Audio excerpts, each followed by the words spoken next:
Welcome to Aizan Lessons. Here you'll find kids stories who want so much and more for the child journey. Thank you for being here. Level 2 Spoken English for Kids 7 முதல் 12 வயது குழந்தைகளுக்காக உருவாக்கப்பட்ட grammar based spoken focused English learning series. மொத்தம் 25 chapters. Tamil guided explanation. Confidence first approach மூலம் குழந்தைகள் கிராமரை பயமில்லாமல் பயன்படுத்தி பேச கற்றுக்கொள்வார்கள். பெற்றோர்களுக்கு ஒரு உறுதி. இது ஒரு கோர்ஸ் மட்டுமல்ல, இங்கிலீஷ் ஸ்பீக்கிங் கான்ஃபிடன்ஸ் ப்ரோக்ராம். நன்றி. வணக்கம் குழந்தைங்களே, நாம இப்போ லெவல் 2 ஸ்போக்கன் இங்கிலீஷ் கத்துக்க போறோம். இன்னைக்கு நாம சூப்பரான வாக்கியங்கள், அதாவது சூப்பர் சென்டென்சஸ் எப்படி உருவாக்குறதுன்னு ரொம்ப ஜாலியா கத்துக்கலாம். வாங்க. லெவல் 1ல நாம சின்ன சின்ன இங்கிலீஷ் வேர்ட்ஸ் எல்லாம் கத்துக்கிட்டோம் இல்லையா? இப்போ லெவல் 2ல நாம ஒரு படி மேல போய் கிராமரோட சரியான சென்டென்சஸ் எப்படி பேசுறதுன்னு கத்துக்க போறோம். ரெடியா இருக்கீங்களா? கிராமர்னா பயப்படவே வேண்டாம். அது ஒன்றும் பூச்சாண்டி கிடையாது. நம்மளோட ஒரு நல்ல ஃப்ரெண்டு மாதிரி. கிராமர்னா என்ன தெரியுமா? ஒரு சென்டென்ஸை சரியா பேசுறதுக்கான ஒரு ரூல் தான். ரொம்ப ரொம்ப ஈஸி. சரி, ஒரு இங்கிலீஷ் வாக்கியம், அதாவது ஒரு சென்டென்ஸ், அதுல 3 முக்கியமான பாகங்கள் தான் இருக்கு. ஒரு கேக் செய்யறதுக்கு ஒரு சீக்ரெட் ரெசிபி இருக்கிற மாதிரி சென்டென்ஸ் செய்யறதுக்கும் ஒரு ரெசிபி இருக்கு. அதை நான் பார்க்கலாமா? அந்த 3 பாகங்கள் என்னென்னா, 1 சப்ஜெக்ட், 2 verb, 3 ஆப்ஜெக்ட். சிம்பிளா சொல்லணும்னா, யார் செய்றாங்க, என்ன செய்றாங்க, எதை செய்றாங்க, இந்த 3 கேள்விக்கும் பதில் தெரிஞ்சா போதும். வாங்க இத ஒவ்வொன்னா தெளிவா பார்க்கலாம். சரி, முதல் பாகம் சப்ஜெக்ட். சப்ஜெக்ட்னா ரொம்ப சிம்பிள். ஒரு வேலையா, ஒரு ஆக்ஷனை யார் செய்றாங்கன்னு சொல்ற வார்த்தை தான் சப்ஜெக்ட். இதெல்லாம் தான் சப்ஜெக்ட் வேர்ட்ஸ். இப்போ நான் சொல்ல சொல்ல என் கூட சேர்ந்து நீங்களும் சொல்லணும், சரியா? ஐ, நான், யூ, நீ, ஹி, அவன், ஷீ, அவள், வி, நாம், தே, அவர்கள். சூப்பர், ரொம்ப அழகா சொன்னீங்க. அடுத்து நம்பர் 2வது பாகம் verb. verbனா action word. அதாவது நாம செய்யற ஒவ்வொரு வேலையும் ஒரு verb தான். ஓடுறது, சாப்பிடுறது, விளையாடுறது, படிக்கிறது, இது எல்லாமே verb தான். இங்க பாருங்க, இதெல்லாம் verb words. என் கூட சேர்ந்து சொல்லுங்க பார்க்கலாம். லைக், பிடிக்கும். ஈட், சாப்பிடு. ப்ளே, விளையாடு. கோ, போ. ரீட், படி. ஸ்பீக், பேசு. ரொம்ப நல்லா சொன்னீங்க.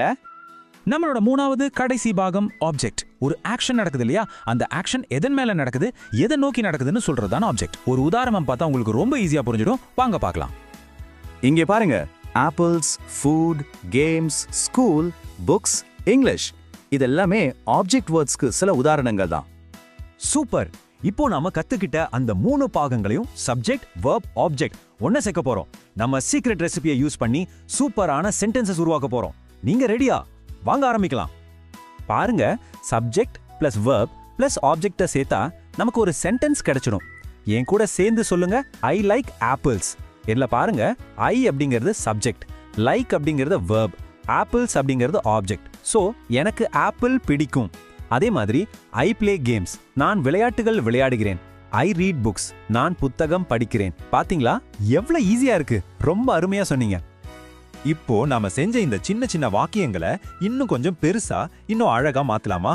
அதுக்கு நமக்கு சில ஸ்பெஷல் கனெக்டர் வேர்ட்ஸ், அதாவது இணைப்பு சொற்கள் தேவைப்படும். நம்ம முதல் கனெக்டர் வேர்ட் and. andனா மற்றும். 2 விஷயங்களை ஒன்னா சேர்க்க இது ரொம்ப உதவும். உதாரணமா, ஐ ரீட் and write, நான் படிக்கிறேன் மற்றும் எழுதுகிறேன். அடுத்தது பிகாஸ். பிகாஸ்னா ஏனென்றால் அல்லது காரணம். ஒரு விஷயத்துக்கு காரணம் சொல்ல இது உதவும். பாருங்க, I like apples because they sweet. எனக்கு ஆப்பிள் பிடிக்கும் ஏன்னா அது இனிப்பா இருக்கும். வாங்க இன்னும் சில உதாரணங்கள் பார்க்கலாம்.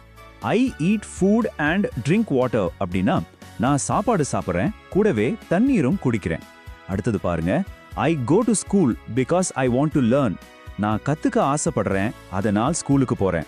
பாத்தீங்களா, இந்த கனெக்டர் வேர்ட்ஸ் யூஸ் பண்ணி எவ்வளவு சுலபமா பெரிய சென்டென்ஸ் உருவாக்கிட்டோன்னு. ஓகே, நான் மட்டுமே பேசிட்டு இருந்தா எப்படி? இப்போ உங்க முறை. Your turn. இப்போ நீங்க தான் சென்டென்ஸ் உருவாக்க போறீங்க. நாம எல்லாரும் சேர்ந்து பிராக்டிஸ் பண்ணலாம். ரெடியா இருக்கீங்களா? இந்த வாக்கியத்தை நீங்க தான் நிரப்பணும். ஐ லைக், அப்புறம் ஒரு blank ஸ்பேஸ், பிகாஸ், அப்புறம் ஒரு blank ஸ்பேஸ். உங்களுக்கு என்ன பிடிக்கும், அது ஏன் பிடிக்கும், நல்லா யோசிச்சு சொல்லுங்க பார்க்கலாம். வாவ், சூப்பரா சொன்னீங்க. சூப்பர். இப்போ அடுத்தது ஐ ப்ளே, அப்புறம் ஒரு blank ஸ்பேஸ், and இன்னொரு blank ஸ்பேஸ். நீங்க என்ன விளையாடுவீங்க? கூடவே வேற என்ன செய்வீங்க? யோசிச்சு சொல்லுங்க. ஷபாஷ், நீங்க எல்லாரும் ரொம்ப சூப்பரா முயற்சி பண்றீங்க. Very good. பாத்தீங்களா, இப்போ நீங்க எல்லாரும் ஒரு சென்டென்ஸ் பில்டர் ஆகிட்டீங்க. உங்களாலேயே இப்போ இங்கிலீஷ்ல வாக்கியங்கள் உருவாக்க முடியுது. இனிமே ரொம்ப தைரியமா நம்பிக்கையா பேசணும், சரியா? இப்ப எல்லாரும் என் கூட சேர்ந்து ரொம்ப நம்பிக்கையோட நல்ல சத்தமா சொல்லுங்க. I can build English sentences. என்னால் ஆங்கில வாக்கியங்களை உருவாக்க முடியும்.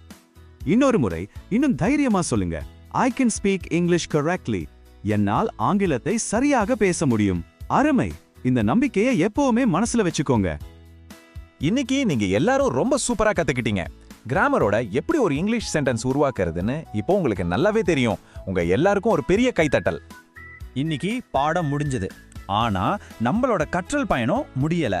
நம்ம அடுத்த லெசன்ல பிரசன்ட் சிம்பிள் டென்ஸ் பத்தி கத்துக்க போறோம். அது இன்னும் ரொம்ப ஜாலியா இருக்கும். மிஸ் பண்ணிடாதீங்க. சரி குழந்தைங்களே, நாம அடுத்த பாடத்துல சந்திக்கலாம். அது வரைக்கும் bye bye. See you soon. ஜாலியா இருங்க, தைரியமா இங்கிலீஷ் பேசுங்க.